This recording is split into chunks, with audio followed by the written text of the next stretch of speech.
nos hace una investigación también para que kiko el bestedingsminimum que en mister para por biba bom.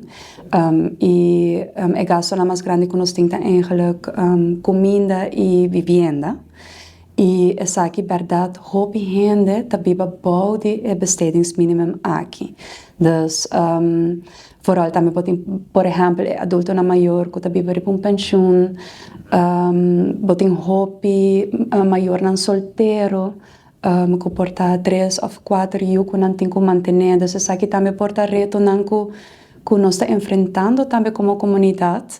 E, a trova, essa tem assim nós reto também mais grande para a nossa lista de espera queda engrandecer.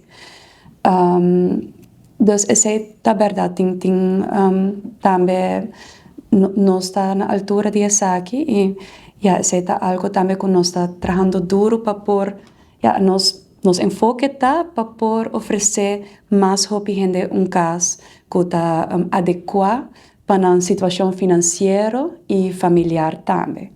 Dus esse é eigenlijk o qual nós enfoque para por maximalizar isso aqui para nossa comunidade. É parte de vivienda e é algo que mundialmente tem hobby dificuldade com eles. Botar para que não na Aruba só, pero todo caminho around o mundo tem muito casos para gente que tem necessidade de gel e também que está pagável para toda gente.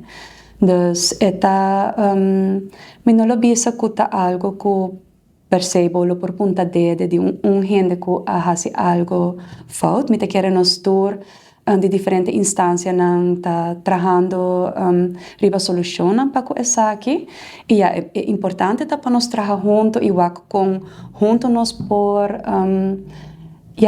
vinco com solução por estar criativo para por minimalizar lista aqui de gente que está que não tem caso. Possivelmente quer esta influência riba hobby parte de nossa comunidade. Então, começar a viajar para ter caso seguro, viva de bairro seguro, é hobby importante. Pero se nós está sentando na mesa hobby com o governo, com diferentes instâncias, ou com nós podemos solucionar isso aqui, e a hobby viajar é problema da fundo. Então, se nós podemos chegar a fundo adequado para isso aqui, hobby cos por passa, dus esse é o reto que quero que o hobby de nós está enfrentar para solucionar o problema aqui.